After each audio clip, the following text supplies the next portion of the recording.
Hi everyone, my name is Wei Wah, and today I'm here with Dr. Nicole Chen, the Clinical Director of Hughes Systemic Therapy Center. And today we have a very interesting topic and a passionate topic that both of us have, which is talking about divorce. And we want to present it in a much more interesting format. So bear with us as we try out this format. Alright, so as you can see here, we have prepared a list of frequently asked questions that people may ask while they're in the phase right before divorce. So without further ado, let me get Dr. Nicole to have the honors to answer our first question today. Okay, Is that right? thank you. Yeah, it's a really interesting topic. It's a very heavy topic, but yet also it's a topic that everyone search for it, seeking help from AI, seeking help from Google search. So hopefully today we can address some of the questions with a professional practitioner perspective. Yes. All right, so it can be any question? Yes, you can Sure. be. You can pick your favorite number. Okay, it is just a phase. I think quite common we hear this, right? It's just a phase, especially when things become difficult in relationship, especially there's a lot of change. Yeah. Yeah, especially example, a very loving couple suddenly felt very distant.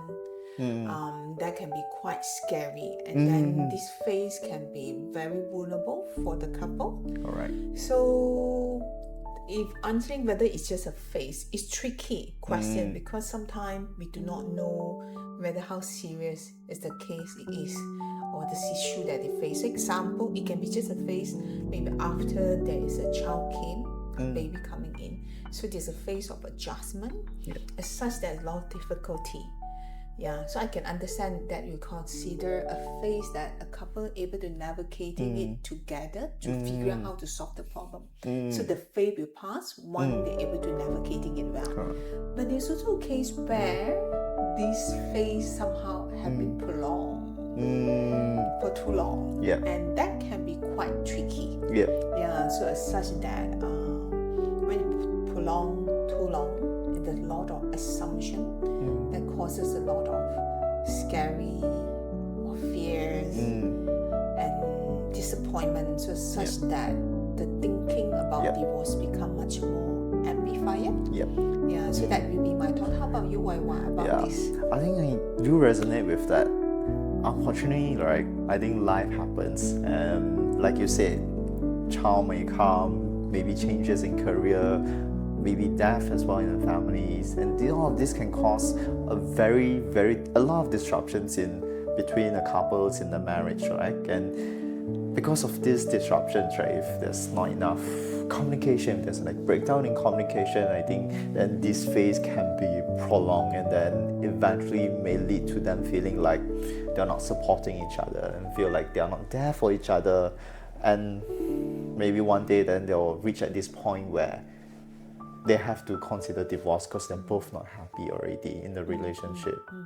I think we both come to agreement that the phase, it can be something really just a phase that they have to adjustment together as a couple. But if this phase are not taken seriously, so more complication can happen.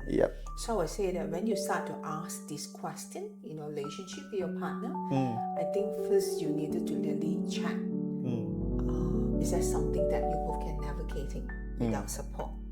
So such I think it's important if we do realize that this phase can be short or even long term, but I think should be seeking some consultation to really look into it before it become a very difficult phase, very difficult to come back as a couple. Yes, that's and correct. That's where divorce may take place. Correct. Yeah, and I think in medical, or is it medicine's favorite term, prevention is better than care. Very true. Prevention better than cure. Yes. All right. So it's now your turn, Wei Wah. Okay. So go ahead. That should be your number that you're interested. All right. Okay, my turn to pick number 4, because those who are not afraid of death will come out victorious.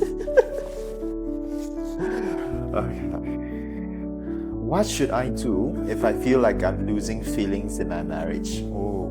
And again, I think this happens more often than people think. And I believe that, similar to the earlier question, we go through a lot of phases in our life.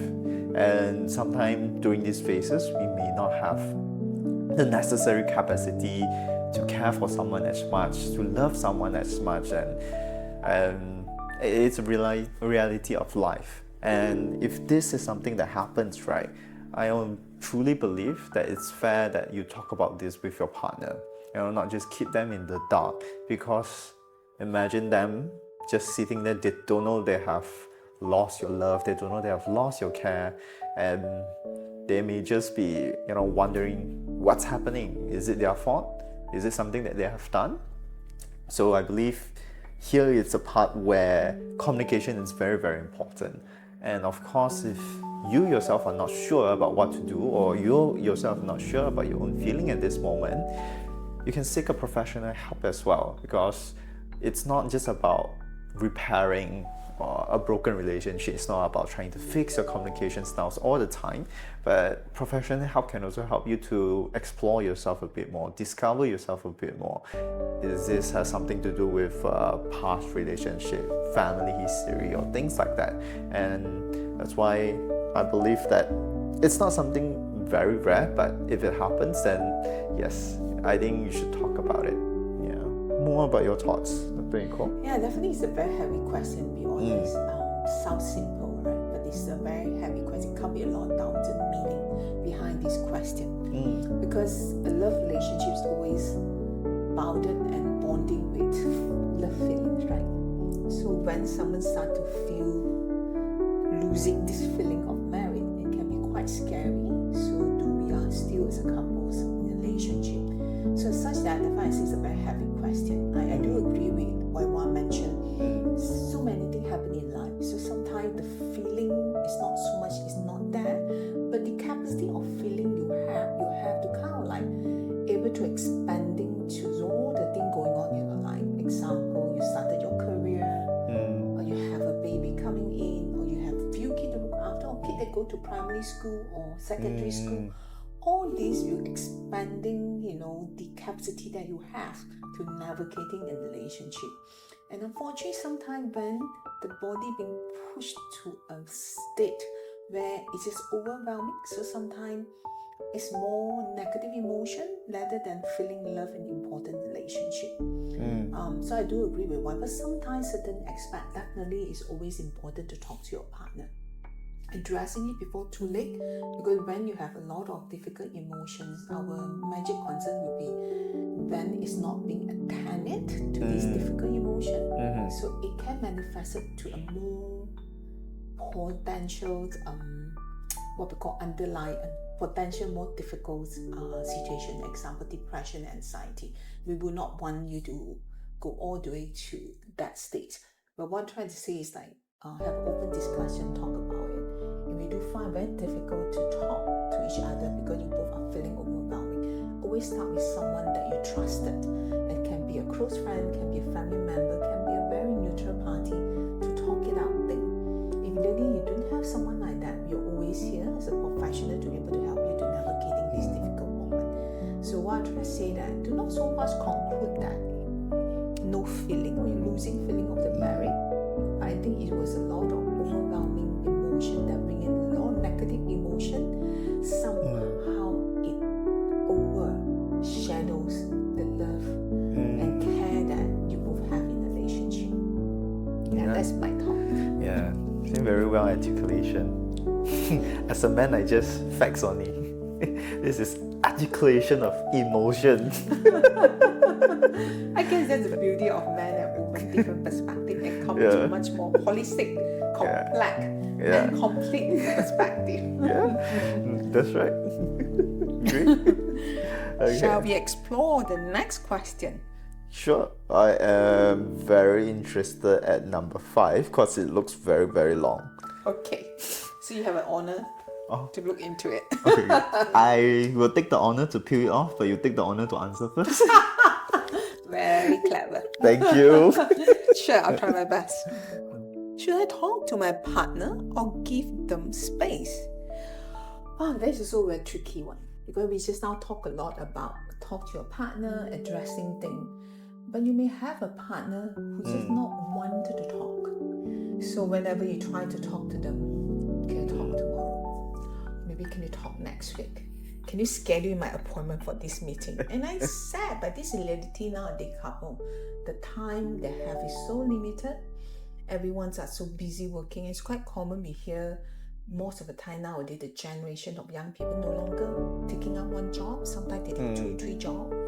So I would say it's an era that is challenging, I'll be honest with you. So yes, there are situations where you want to talk, but your partner may not want to talk because they're just too tired, or they may just do not have the capacity to addressing things with you. Yeah, is that a bad thing? I would say yes. For long term, it's continue like that. Definitely, it's not healthy for a couple relationship.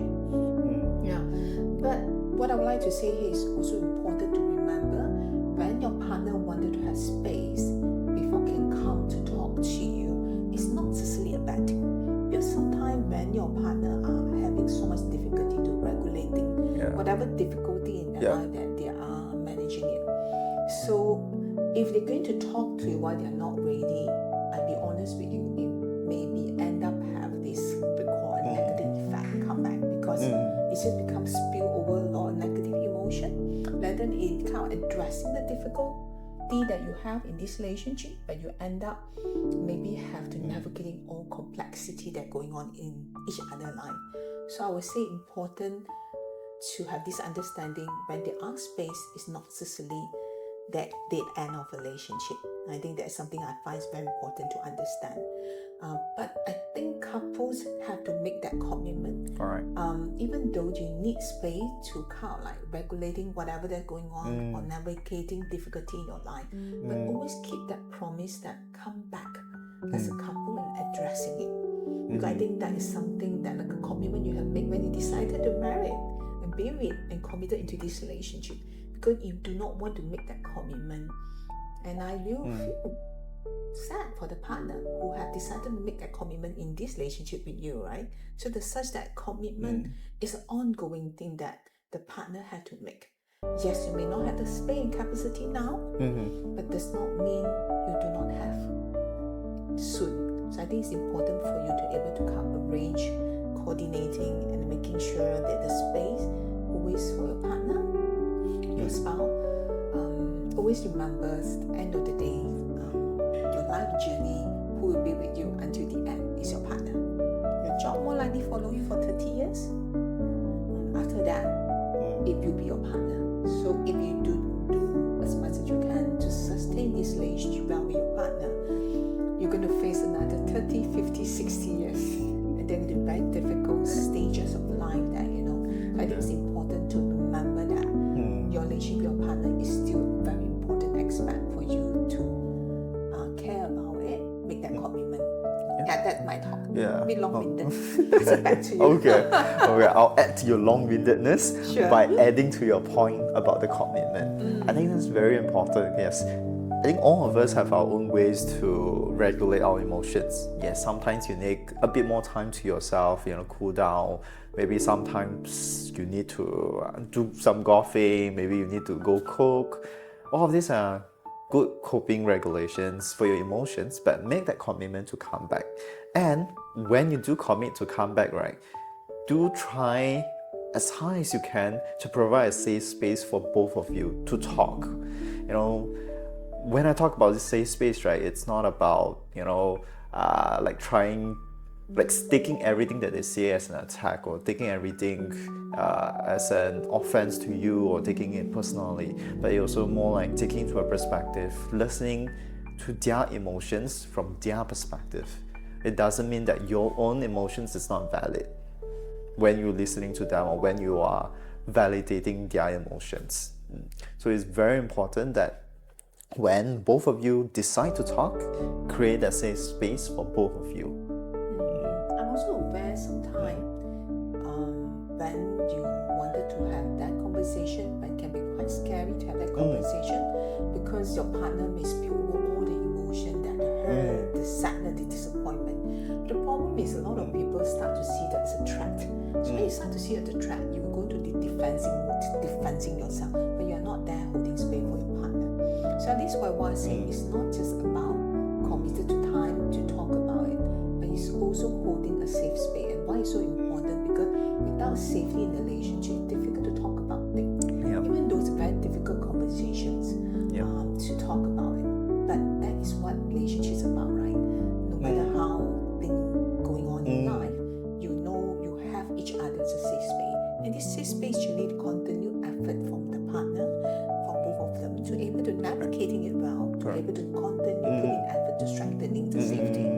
Yeah, so I do agree with you that point. Right. And I see that as a relationship, right?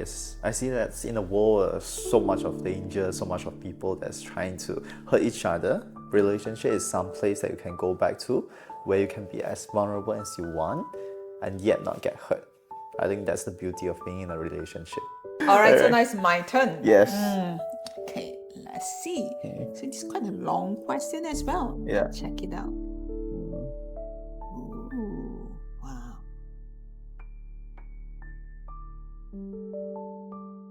Why do I feel like my partner is distant?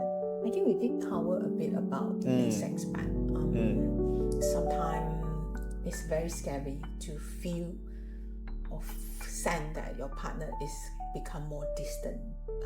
But I did mention about sometimes we just do not want to so fast do a conclusion that distant mean that he's leaving me or she is abandoning me, and I don't think so fast going to that direction. It's always kind of like pause for a while, try to understand what's happening, what's going on. The more important is don't let this distance just perceiving like a phase, you'll get through it. I think it's important to put in a little bit more attention to understand what's going on. So in terms of whether distance can happen, yes, I would say mention that in terms of life can be quite tricky. There's a lot of demand in work, demand in children, and I think we also have to face the reality now. The what we call the nuclear family, so the parents and the children have become smaller and smaller. It's not like last time we have father, mother, we have 5 to 6 brothers, sisters, and what life have somehow not such a bad experience when you have a lot of support.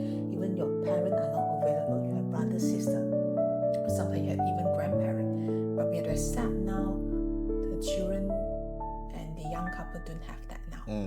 Yeah, most of the time the parents more likely is in hometown, and then they just came into Kuala Lumpur or Klang Valley to sustaining their life because that's where the money.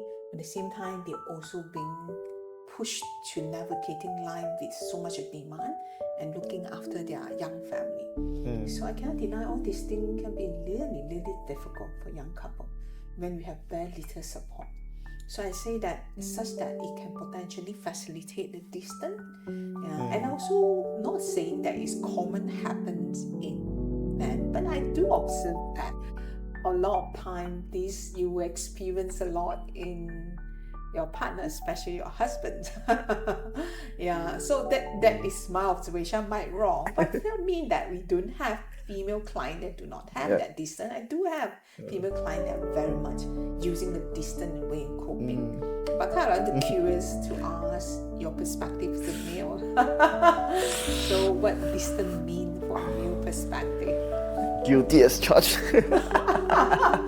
Yeah, but I would say being distant, right, is actually a coping mechanism because, at least from my perspective and from the male that I know around my circle, being distant, being avoidant, being quiet is our all ways that we are trying to not let our emotions show, because we want to keep that perspective that we are strong, we are capable, we are problem solvers, we are champions of the world, things like this. So whenever we are facing any kind of troubles, any kind of challenges, whether it be work or family, even in the relationship itself, we try to solve it ourselves first before we even attempt to tell our partner, because I think number one, that's how society is, or have conditioned men to be like.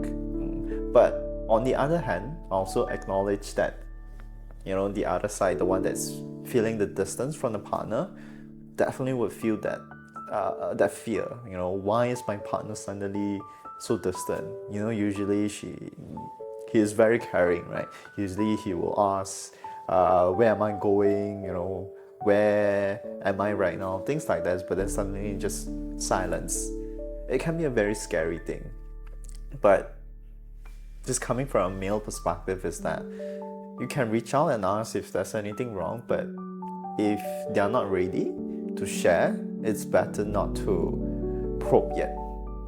Just trust that males sometimes will take some time, but then they will eventually get back to you. Yeah. Is that something? Yeah. Thanks for acknowledging the fear in a woman. You're welcome. More articulation, no? But I think you are right. I think it was another dimension that you have mentioned, which I think we cannot take lightly. The way our society have the expectation toward men. So I will have to say the current male generation are very different compared my parent generation. So it was a very clear-cut rule in the past in my generation. Dad went out to work, mom looked after the family. But we can see now the parenting part, the looking after family, it can't survive without poor income couples to able to sustain the family. So such that the stretch into looking after family no longer so clear-cut that the woman should be responsible fully and the man just go out to work. Because now they both have to work, and yet coming home they still have to navigating caring for the children. So I think we cannot deny that all these aspects does put in a lot of complexity into the in terms of the couple relationship. But you're right, even though these expectations have changed, but somehow expectation toward men may still remain pretty similar even after 30-40 years. Because men always still perceiving themselves, they have to be the strong one. Correct. They have to consolidating whatever's going on in life to come up with solution. Correct. And I cannot deny that somehow make the man feel like they needed to go into their, then they call this little cave to kind of like processing what's going on before they can come out. And you're right, it's also very scary for women waiting outside the cave when you're coming out, coming out. Because while you're in the cave, she have to navigating life by herself. So I think that's where it can be quite scary experience. I have to say it's a very hard reality now. Demand toward young couples have changed so drastically, and looking after sustaining a family is not an easy process. That's right. There's a lot of so many different pressures right now. Be it just finance, looking for jobs, for houses, cars, things like this. It all adds a lot of invisible stresses onto the couple to try and achieve some of the society's standards or the standards of the family that they have been, invisibly passed down to them as well. So I would say, I think one of the reasons why it's so easy for men to just slip into their man cave. But I also acknowledge it's not healthy in the long term. Okay, now we come to our final question. We tear it together. Sure, let's do it. Okay. 1, 2, 3. Okay. Is it normal to think about divorce? I would say actually it's quite normal for a couple to talk about or think about divorce, because we are just humans, right? We can be quite vulnerable. So when things become very difficult, there's always thinking, so what will be the potential outlet for me to get up? So of course, divorce often will be the pop up very fast. Oh, divorce can be a solution. It's just a paper to sign, right? Yeah. But the challenge is this paper to sign, the effect that bringing impact to the couples as well the children and different, I would call like different generation effect is very powerful thing. So I'm not saying that it's wrong for you to think about divorce, but I think there's always more option to choose rather than very fast to think or opted to divorce. So I think it's okay to think about divorce, but I think it will be more meaningful to exploring options, because sometimes you think about it, you work so hard for this relationship, 10 years, 20 years, some of it maybe 30 divorce. I felt it's very unfair for this married for after build so much hard work for 30 years, and it's because of some difficulty, and then someone have to open it up. Yeah. And I don't think it's fair for these 30 years of hard work. So the same things, right? We will face difficulty in our workplace, we will face difficulty in our working relation with others, we have difficulties with other people as well. The same thing for our couple relationship. It can be very difficult. I have to be honest, acknowledging it is more difficult when coming into a relationship. Yeah, it's such that the expectations toward each other is greater. So when you expect something not returned, that's why it becomes very scary. And when you're scared and feeling alone, the such thinking to divorce will come. Yeah, but I mentioned here is like, that we have a lot of options to explore. So rather than divorce as a solution. So my thought will be, before they go into divorce, maybe can consider option to look into, okay, let's sit down, understanding what's going on, what's happening. If you can't doing it within both of you, seek professional help.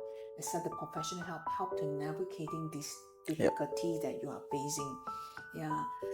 If assuming now you both already in the state of thinking about divorce and things become so bad, I also have to be honest with you. When come to legal aspect come in, things can be very, very ugly. Good lawyer that I know, they will put the family as a center. So they'll do their very best to making sure, even those married cannot be reconciled, they also want to making sure that the family will remain intact as a family, as such that minimizing the hurt toward the relationships of parent, relationship for the child as well. Yeah, that would be the worst case scenario. But I understand when you do have to face that, it's not mean you didn't think about any other thing, acknowledging it.